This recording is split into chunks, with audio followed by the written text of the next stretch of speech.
Estamos viendo un poquito atrás. Si ustedes tienen sus hojas, se dan cuenta que estamos viendo un poquito atrás.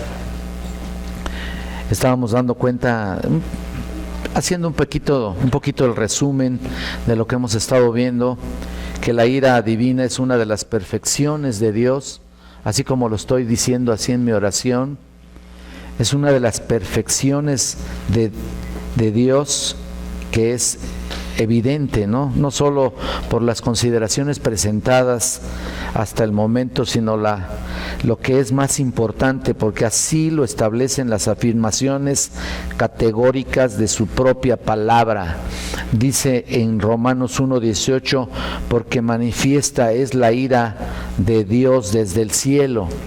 Este es un pasaje maravilloso que sin duda estaré escudriñando un poquito más para ver su significado y todo lo demás, todo lo que lleva a cabo esa manifestación gloriosa de su ira. Se manifestó cuando fue pronunciada la primera sentencia de muerte. Ustedes recuerdan ese pasaje: la ira de Dios se revela desde el cielo contra toda impiedad. Y aquí lo leo en la versión Reina Valera 1:18, que dice: porque la ira de Dios se revela desde el cielo contra toda impiedad e injusticia de los hombres que detienen con injusticia la verdad. Wow.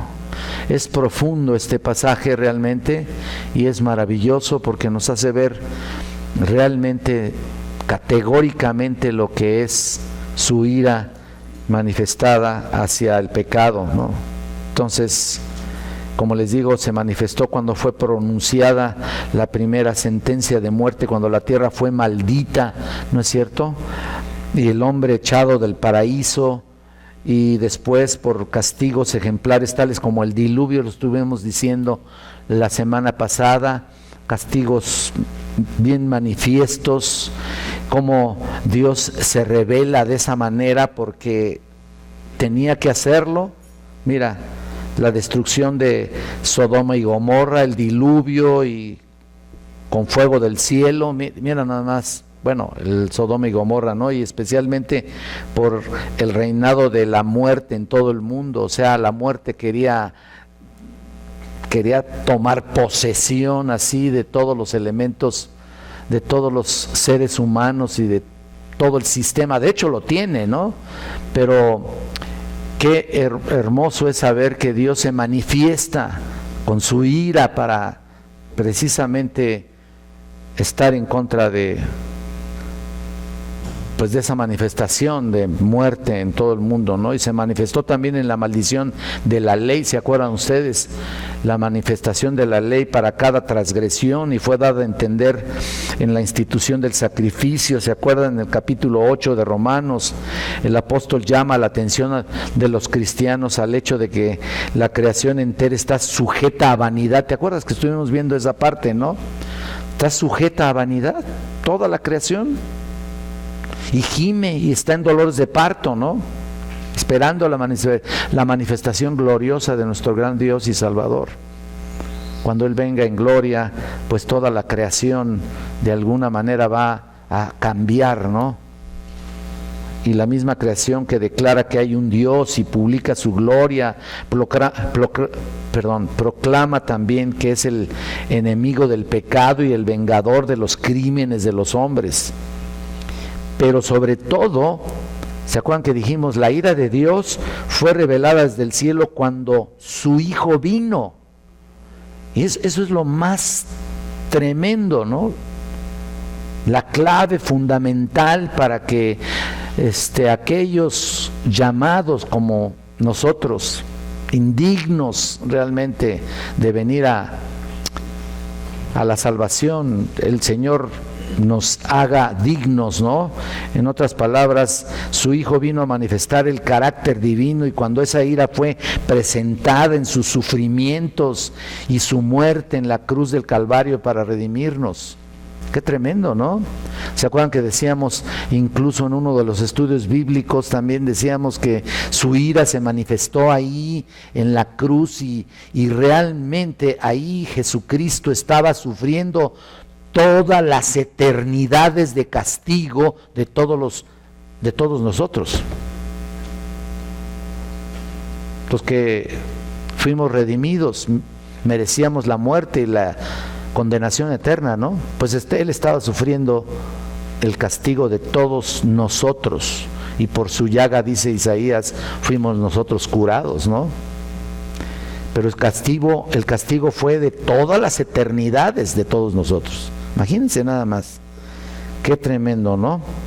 Además, el castigo futuro, eterno de los impíos, también hablamos de eso, varias cosas. Incluso voy a seguir mencionando algunos aspectos, pero el castigo futuro y eterno de los impíos se declara ahora en unos términos más solemnes y explícitos que nunca. Bajo la nueva dispensación hay dos revelaciones celestiales, una es de ira, la otra es de gracia, ¿no? Qué maravilla. Por otra parte, que la ira de Dios es una perfección divina, queda ahí que demostrado claramente en lo que dice en el Salmo 95:11, que sin duda está en sus notas. Por tanto, juré en mi furor. ¿Lo viste? Hay dos motivos por los que Dios jura. Los quiero repasar para refrescar un poquito su memoria y también la mía, ¿no? Pero hay dos motivos por los que Dios jura al hacer una promesa. En Génesis 22:16 dijo: por mí mismo he jurado. ¿Te acuerdas?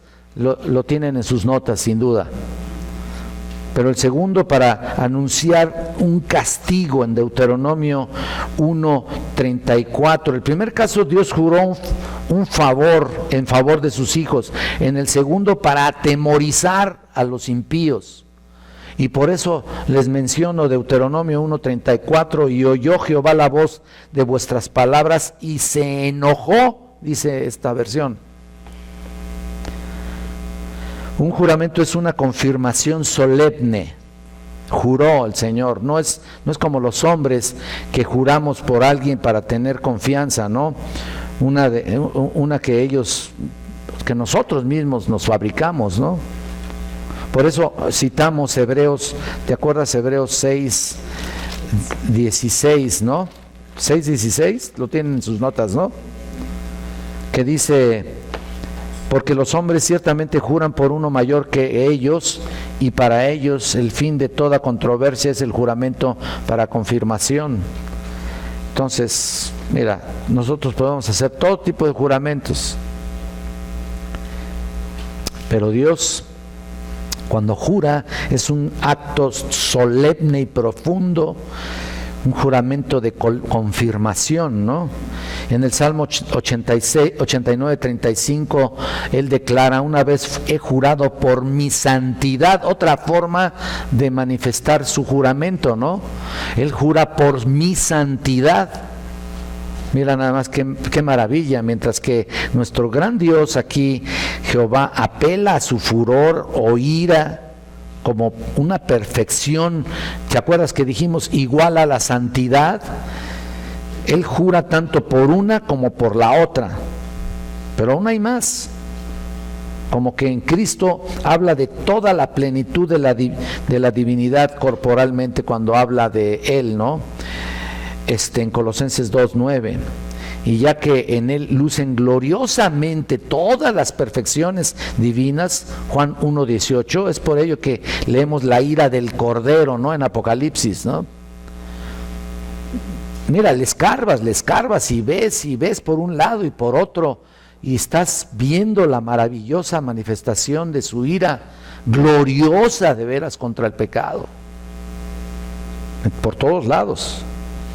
La ira de Dios entonces es una perfección del carácter divino sobre la que necesitamos meditar con frecuencia, hermanos. Constantemente. En primer lugar, para que nuestros corazones sean debidamente inculcados del odio que Dios siente hacia el pecado. Nosotros también, nosotros siempre nos inclinamos a considerar, fíjate, trivialmente el pecado y hasta excusarlo, ¿no? Y a consentir su manifestación, ¿no? somos tolerantes al pecado. Bueno, pues, ¿qué quieren que haga, no? Y los cristianos también nos manifestamos así, por supuesto, con más razón, porque incluso hasta decimos, bueno, pues ¿qué quieres que haga? Estoy todavía en la naturaleza caída o naturaleza humana, ¿no? Ah, bueno, entonces sigue pecando, ¿no? ¿Eso sería? No puede ser, ¿no? Pues imagínate nada más, somos tolerantes hacia consentimos su manifestación e incluso hasta la acariciamos. Y ahí es donde pecamos. Pero cuanto más estudiemos y meditemos la aversión de Dios en contra hacia el mismo pecado y su terrible venganza final que va a tener hacia con él, más fácilmente nos daremos cuenta de su poder, o sea, de su enormidad, ¿no? De su manifestación. No son pequeñas cosas, es un poder tremendo del pecado. A veces lo minimizamos, a veces hay cosas que se manifiestan en mi vida y como que pienso que voy a vencer muy rápido, ¿no? O sea, al cabo, pues sé cómo, ¿no? Tienes la capacidad de vencer. Tienes el Espíritu Santo. Eres más que vencedor. Tienes toda la capacidad para vencer el pecado. Pero no lo haces, te puedo asegurar, en su momento específico.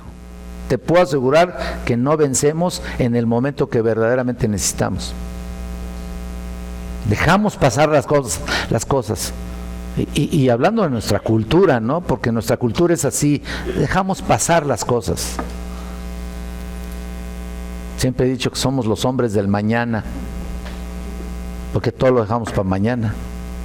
Mañana, luego, más tarde. Así somos también con el pecado. Terrible, ¿no? En segundo lugar, para engendrar en nuestros corazones un temor verdadero a Dios. Por eso les puse ahí Hebreos 12, 28 y 29, que dice así: que recibiendo nosotros un reino inconmovible, tengamos gratitud y mediante ella sirvamos a Dios, agradándole con temor y reverencia, porque nuestro Dios es fuego consumidor. Fíjate nada más eso. No podemos servirle agradándole a menos que tengamos reverencia a su majestad sublime y temor a su justo furor. Y la mejor manera de producirlo en nosotros es recordando constantemente que nuestro Dios es fuego consumidor.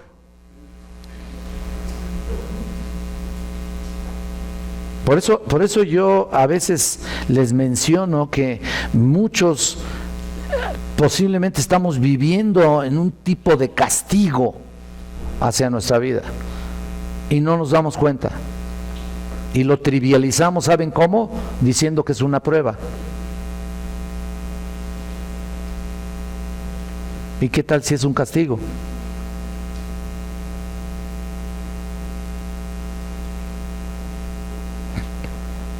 Por eso les digo que necesitamos más cada día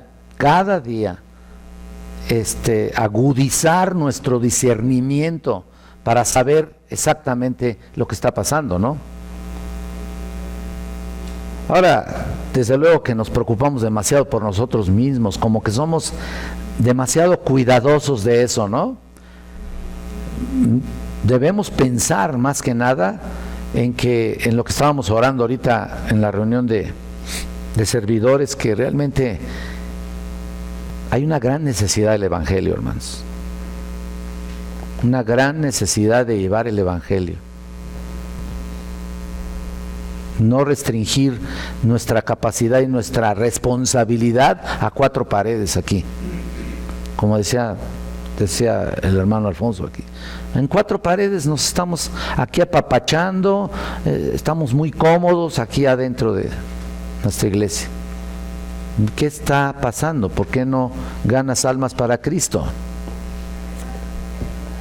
Estamos muy, muy cómodos. Ese es el pecado que está cada día funcionando como mejor, como un estilo de vida en este mundo. Y cada día va a ser más difícil llevar el evangelio a alguien. Cada día va a ser, escuchen esto, va a ser más difícil ganar un alma para Cristo.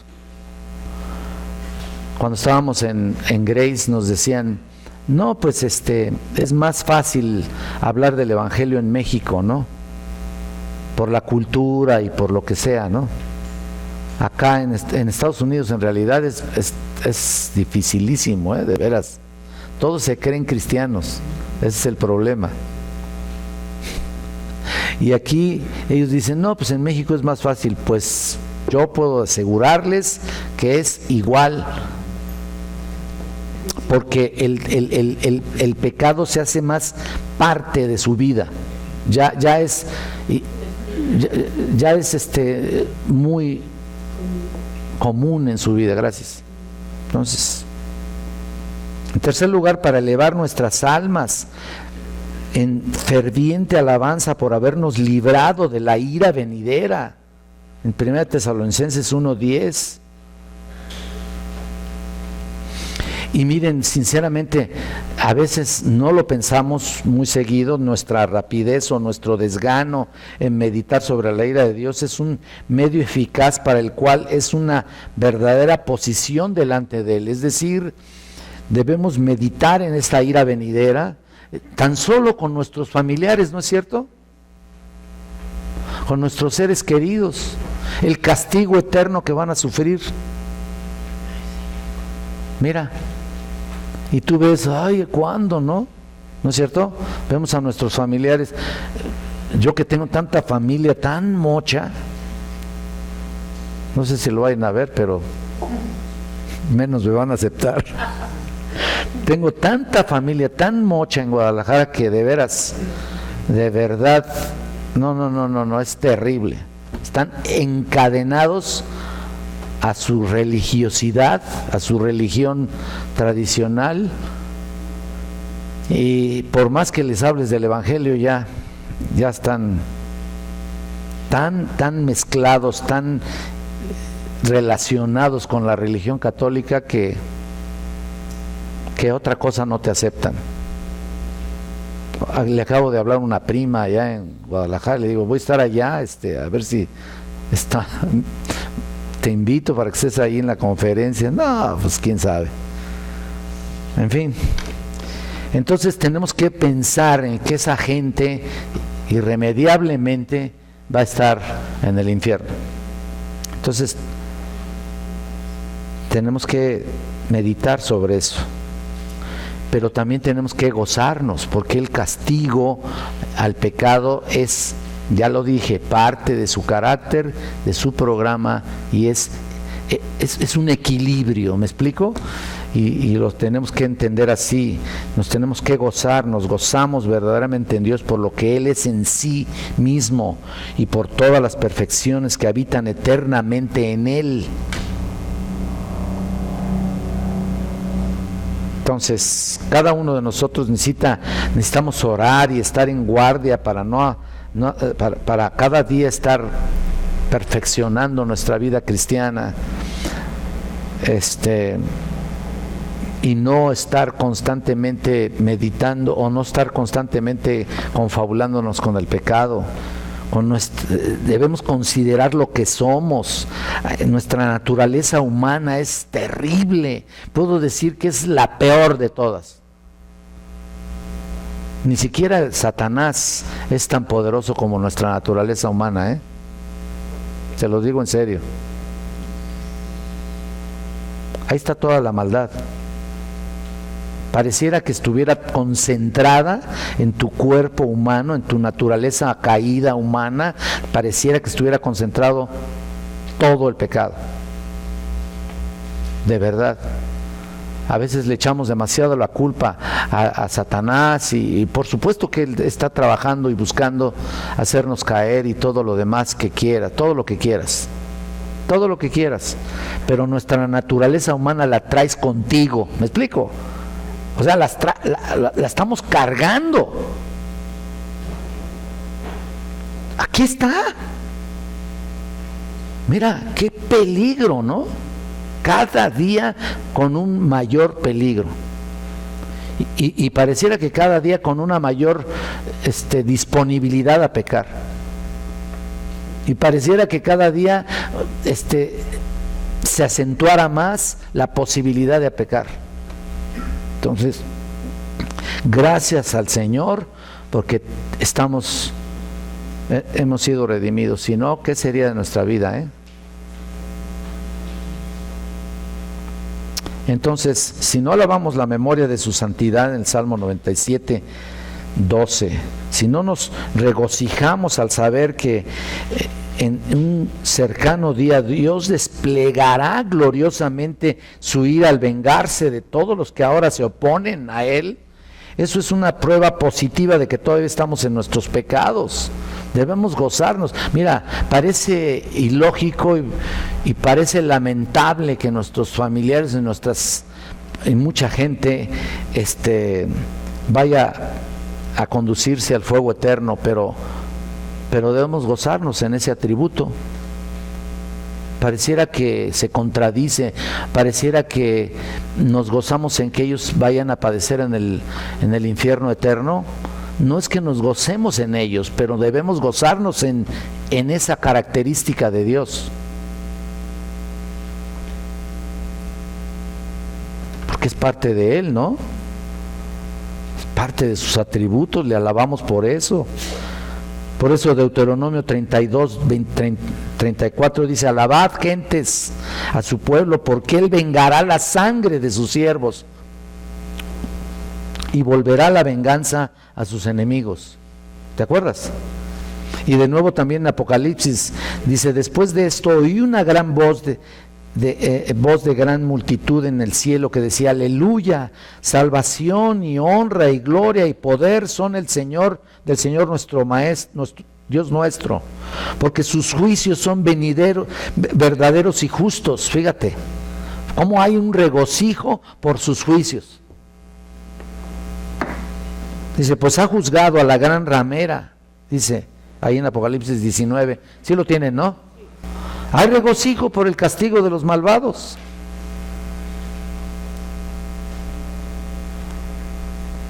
Grande será el gozo de los santos en aquel día, cuando el Señor vindicará su majestad, ejercerá su poder, su poderoso dominio, magnificará su justicia y derrotará a los rebeldes orgullosos que se han atrevido a desafiarle. Yo sí me gozo, yo sí me gozo. Me duele tal vez en el fondo, ¿no? Pero no son nada inocentes, pero nada. Había un hermano que decía, hace muchos años, lo recordé ahorita cuando estábamos orando: ¿será bueno pedirle a Dios por que castigue a nuestros enemigos o que los salve, ¿no? La Biblia nos habla de eso, ¿no? Que haya un castigo, ¿no? Por ellos, contra ellos. Pues ¿qué? Eso dice aquí. Sí, Jesús dice que hables a es que ese es el patrón. Aquí estamos hablando de otra cosa. Bueno, David hacía oraciones rechazatorias contra los. Bueno, ¿cuál es el patrón entonces? Si al final de los tiempos va a haber regocijo por el castigo de los malvados. Creo que tiene que haber un equilibrio al respecto, ¿no? Entiendo que todavía somos muy amorosos y queremos ver todas las cosas con un nivel de todavía de gran esperanza. Correcto, perfecto. Pero yo sí me regocijo porque algún día va a castigar a los malvados, a aquellos que estuvieron en contra de Él. ¿No es cierto? Ni modo. Ahora sí que ni modo. ¿Te acuerdas que dicen en Salmo 130 y lo tienen ahí seguramente, sin mirarles a los pecados, ¿quién, oh Señor, podrá mantenerse? Oh, ni tú ni yo. Si el Señor mira nuestros pecados, ¿quién podrá mantener de pie? Nadie. Hermanos, bien haremos en hacernos una pregunta, porque está escrito que no se levantarán los malos en el juicio, ni los pecadores en la congregación de los justos. ¿No lo dice el Salmo 1?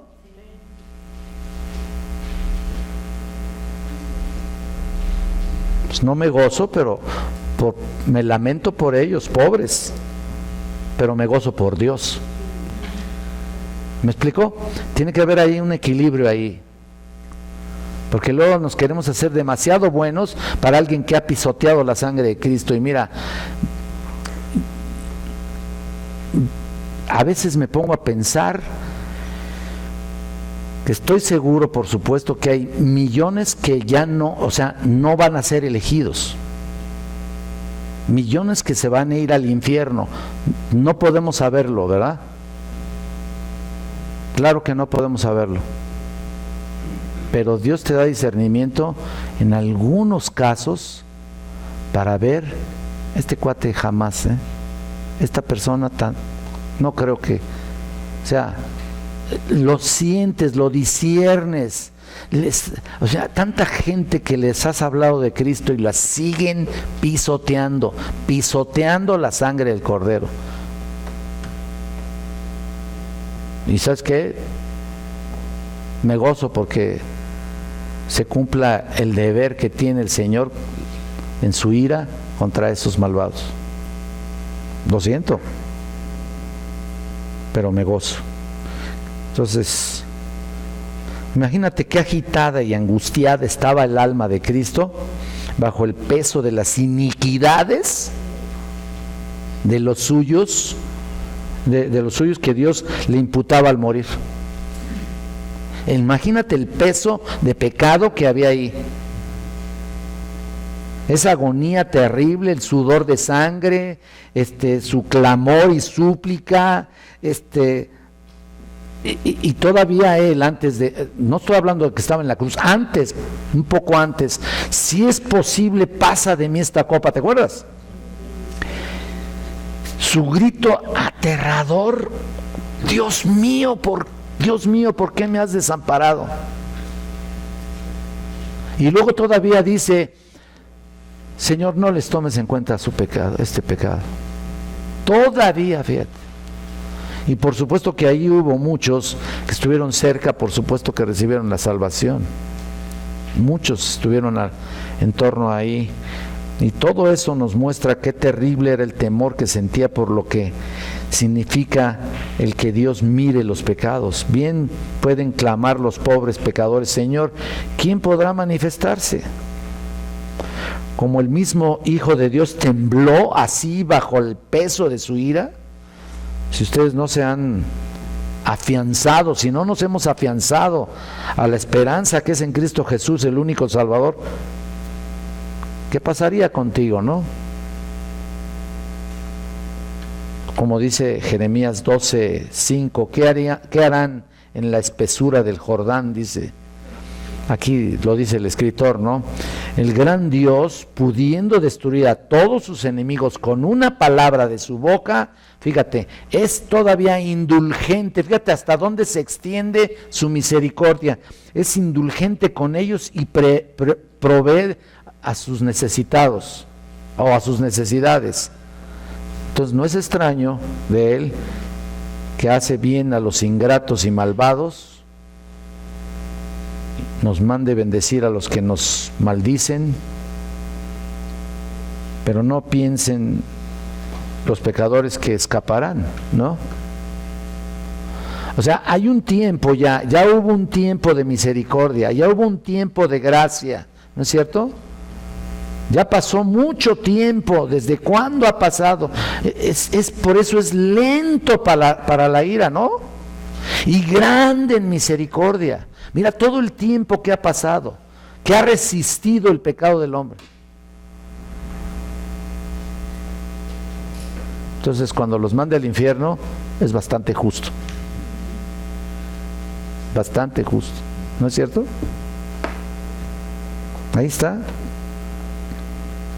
Entonces, los pecadores no escaparán. Como dice aquí el escritor, dice, el molino de Dios va despacio, pero muele muy fino. Qué tremendo, ¿no? Cuanto más admirable sea ahora su paciencia y benignidad, más terrible e insostenible será el furor que su bondad profanada causará, dice aquí el escritor.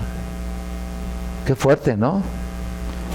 No hay nada tan suave como el mar, dice él. Sin embargo, cuando es sacudido por la tempestad, nada puede rugir tan violentamente. No hay nada tan dulce como la paciencia y la bondad de Dios, que nos encanta ver esa parte, ¿no? Ay, qué lindo, la bondad de Dios y su amor, y somos más, como que somos más hay un romanticismo sin bases sólidas. ¿Sí me explico? Recuerdo que una de las ocasiones que vinieron un grupo de Grace, había uno de los hermanos, venía y en lugar de hablar como nosotros estábamos acostumbrados a hablar, Cristo te ama, y ya sabes, ¿no? El clásico folleto, ¿no? Cristo te ama y todo. No, la ira de Dios está sobre ti. Incluso le llamó la atención Henry y le dijo, oye, espérate, pues siquiera empieza con algo para abrir ahí un poquito la apertura de la persona, ¿no? Y dice, no, es que la ira de Dios realmente está sobre ellos. Claro que sí. Y ya se los dije la semana pasada, no puedes abrir así, ¿no? Entonces, esa es la verdad, Cristo ama a las personas, pero no su pecado. Eso es lo que tenemos que hacer, una clara diferencia al respecto. No hay nada tan dulce como la paciencia y la bondad de Dios, ni nada tan terrible como su ira cuando se enciende. Así que huyamos hacia Cristo, dice, huye de la ira venidera antes que sea demasiado tarde. Es necesario que pensemos que esta exhortación no va dirigido a alguna otra persona, va dirigido a nosotros. Hay que pensar en que, vaya, de todas maneras, aún con tu salvación no podemos huir de su castigo. No es un castigo condenatorio, no es una ira de condenación, pero sí es un castigo. Dios castiga, claro que castiga. Si no, sería un Dios indulgente, terrible. Qué fuerte. Bueno, todo eso fue de el hermano Pink, pero ahora les veo un poquito de lo de Packer, Packer, y él menciona varias cosas interesantes. Dice que a través del tiempo los escritores bíblicos no sentían ninguna inhibición al encarar el tema de la ira de Dios. ¿Por qué entonces hemos de tenerla nosotros? O sea, él piensa que ¿qué es lo que nos hace sentir incómodos y avergonzados cuando surge el tema? Más bien incómodos, ¿no? No tanto avergonzados. Bueno, yo le contesto a él, ¿no? No tanto avergonzados, sino incómodos, ¿no? Aunque es un tema que no se toca tan rápido, tan fácilmente en un púlpito. O sea, no es un tema agradable, pues. Y menos actualmente, ¿no? Cuando les encanta endulzar el oído, ¿no? Cuando tienen comezón de oír, ¿no? Cuando buscan iglesias donde les provean de lo necesario y les hagan sentir bonito, pero que no te encaren con tu pecado, ¿no? Entonces, eso es lo que dice aquí Packer, ¿no? Incluso en muchos que están dentro de nuestra iglesia dice que tienen ideas firmes, que creen con firmeza en el amor y la misericordia de Dios y la obra redentora del Señor Jesucristo, y que siguen fielmente las enseñanzas de las Escrituras, vacilan, dice él, cuando se trata del asunto de la ira de Dios. ¿Qué es realmente lo que falla en esto? Ahora, ahí tienen ustedes un encabezado, estoy seguro. ¿Cómo se evidencia la ira de Dios? ¿Sí lo tienen? En sus notas ahí. Vamos a verlo. A ver si tenemos tiempo de ver algo. La razón fundamental de nuestra infelicidad, dice él, parece ser una inquietante sospecha de que el concepto de la ira de Dios es indigno de Dios. O sea, alguien pensará, no, ¿cómo Dios va a estar airado? No, eso no puede ser, ¿no? Para algunos la palabra ira les sugiere como una pérdida de dominio propio, dice Packer. Una exposición que consiste en ver pues todo mal, ¿no? Todo, como decimos, color de hormiga, ¿no? A otros les sugiere un ataque de impotencia consciente o de orgullo herido o de mal humor. Es indudable, ellos dicen, que está mal atribuir a Dios semejantes actitudes. ¿Cómo? Esto lo llevas por supuesto, el tema de la ira de Dios, pues en algunos iglesias y en algunas conferencias jamás se va a tocar. No, pues ¿cómo? Y claro que estaría mal, pero la Biblia no nos pide que lo hagamos, porque parece que hay una confusión en cuanto al lenguaje antropomórfico de las Escrituras. Es decir, la costumbre bíblica de describir las actitudes y los aspectos de Dios en términos que se emplean ordinariamente para hablar de los hombres. Ese es el antropomorfismo, ¿no? Y ellos piensan que así, que lo estamos aplicando así, pero la ira de Dios en la Biblia jamás es algo caprichoso o no es algo desenfrenado, dice Packer, producto de la irritabilidad, moralmente indigno, como suele serlo con frecuencia la ira humana. Todo lo contrario. Constituye una reacción objetiva y moral correcta y necesaria para con la maldad. Estamos repitiendo, como les dije desde un principio, quizá los mismos conceptos, pero con las palabras de diferente autor, ¿no?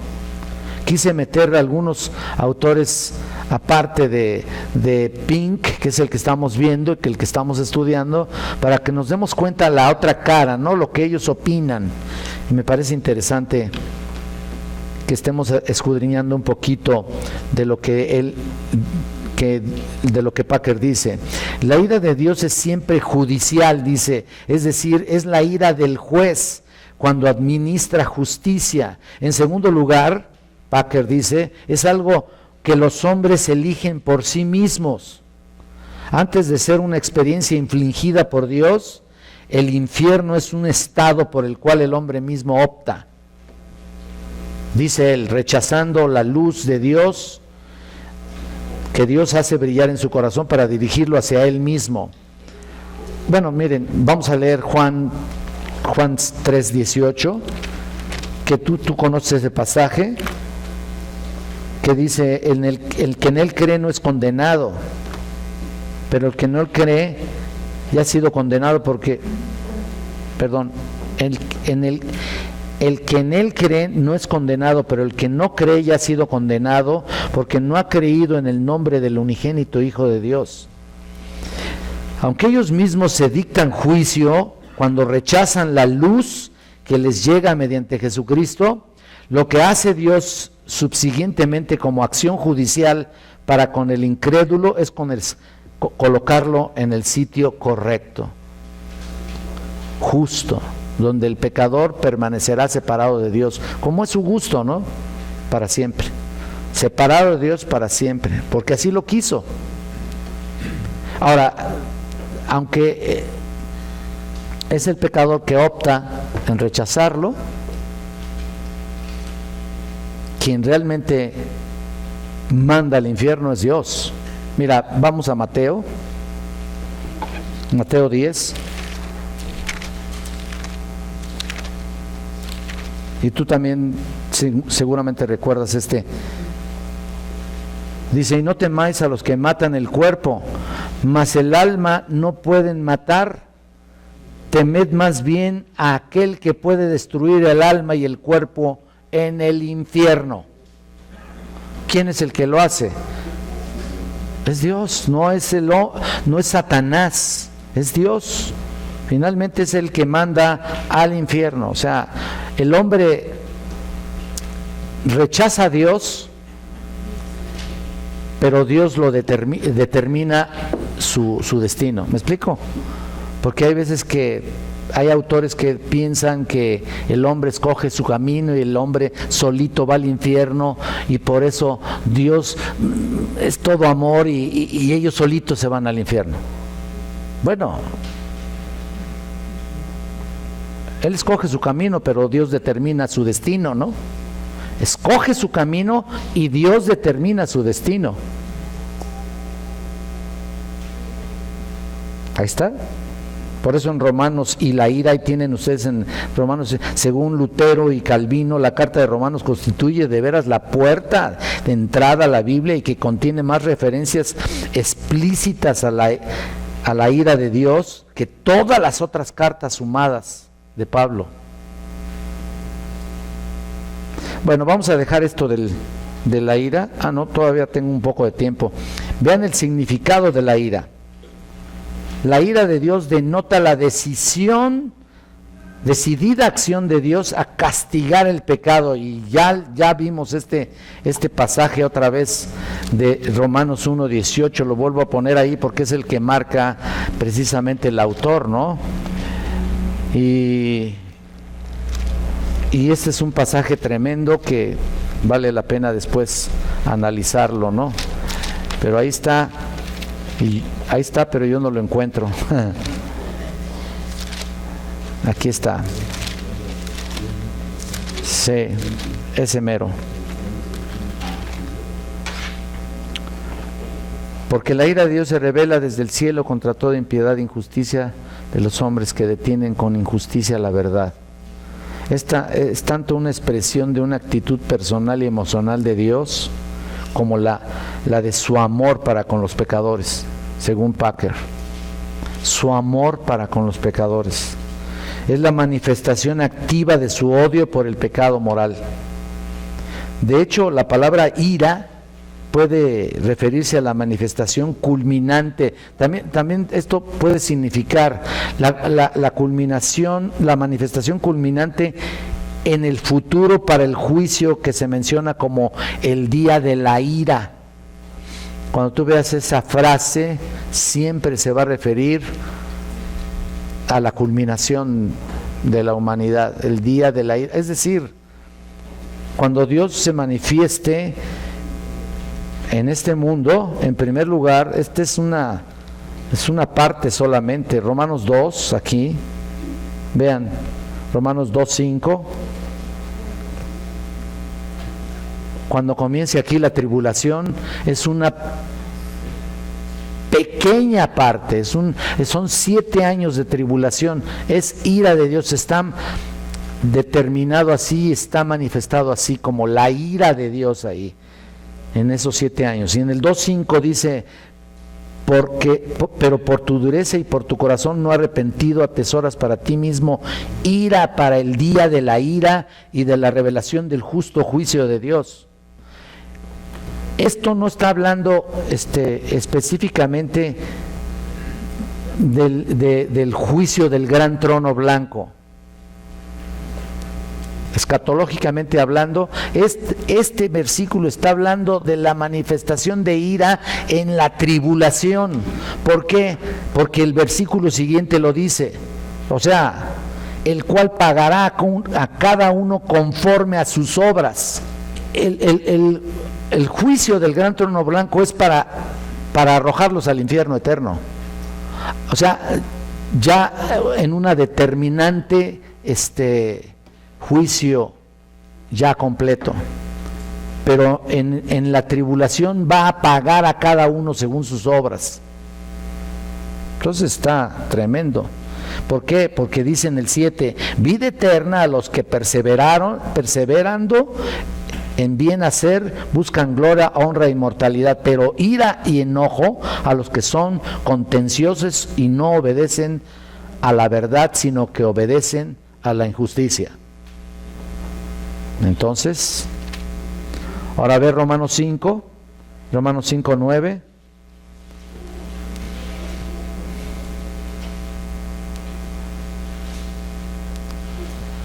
Pues mucho más estando ya justificados en su sangre, por él seremos salvos de la ira.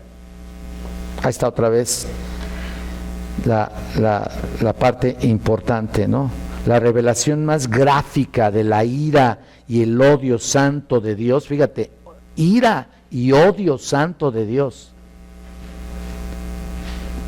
en contra del pecado se encuentra en el derramamiento del juicio divino sobre, ya lo dijimos, sobre su propio Hijo, ¿no? Pero en la Biblia de Estudio de MacArthur a mí me impresionó y quise compartirles esta parte. Hay una nota ahí, Dios tiene diversos tipos de ira y Él la comparte ahí. Mira, número 1, ira eterna, la cual se expresa en el infierno. Esa ya es, como les dije, en el juicio del gran trono blanco. 2, ira escatológica, que corresponde al último y gran día del Señor. 3, ira de cataclismo, como el diluvio y la destrucción de Sodoma y Gomorra que les mencioné. 4, ira de consecuencias, que corresponde al principio de la siembra y la cosecha. Y 5, ira del abandono, que consiste en quitar todos los frenos morales y dejar que las personas se dobleguen en sus propios pecados. En otras palabras, como cuando hemos predicado aquí que Dios los entregó a una mente reprobada. ¿Te acuerdas? O sea, ¿no quieres nada conmigo? Psst, adelante, te entrego para que cometas, te desato todo para que cometas todos los actos que te puedas imaginar y te desemboques, por decir así. ¿Te desemboques? ¿Está bien dicho? Te desboques, ¿no? Perdón. A cometer todos los actos de maldad que puedas. Eso es lo que significa la última ira del abandono. Ahora mira, tengo que mencionar algunas notas de la predicación del 26 de abril aquí. ¿Cómo se demuestra su ira? Vamos a ver Romanos 9. Romanos 9. Quise tomar unas notas de esa predicación porque menciono este versículo, Romanos 9, 22. Y que si Dios, queriendo mostrar su ira y hacer notorio su poder, escucha esto, soportó con mucha paciencia los vasos de ira preparados para destrucción,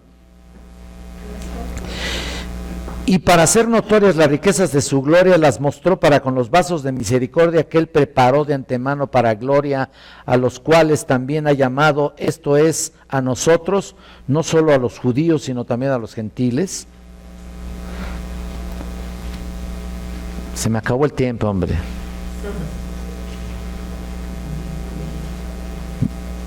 ¿Se acuerdan que dijimos que muchos han entendido mal esto?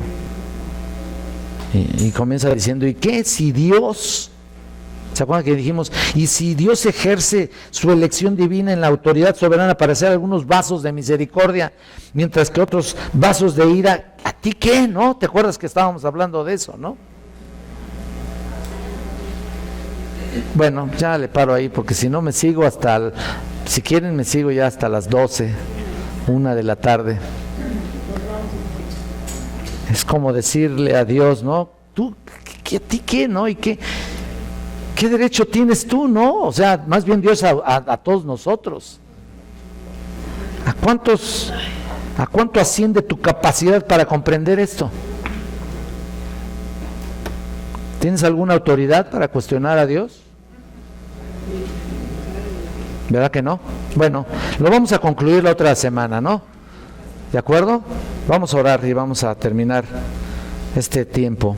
para prepararnos para nuestra reunión general. Señor, te damos gracias porque hay tantas cosas que comentar y tantas cosas que decir, sobre todo en este tema tan grandioso, tan monumental, tan majestuoso, tan santo, tan puro también, tan maravilloso que, Señor, nos hace ver, Padre eterno, cómo vivir realmente cada día en santidad y pureza, Señor. Ayúdanos y, Señor, sin duda tienes preparados ya esos vasos de ira y vasos de misericordia que tú has preparado de antemano, y sabes en un momento determinado quién vendrá a ti, Señor, quién vendrá a ti y se doblegará a ti, Señor, y finalmente, Padre eterno, tú sabes quién se perderá, tristemente, pero quién también será escogido para ser vasos para ira. Pero, Señor, en ti confiamos y vemos esto con objetividad porque es tu decisión. Vemos esto con objetividad porque es tu carácter santo y tu ira santa. Bendícenos, ayúdanos a entenderlo bien y prepáranos, Señor bendito, para seguir estudiando esta parte. Te lo pedimos en nombre de Cristo. Amén, Señor.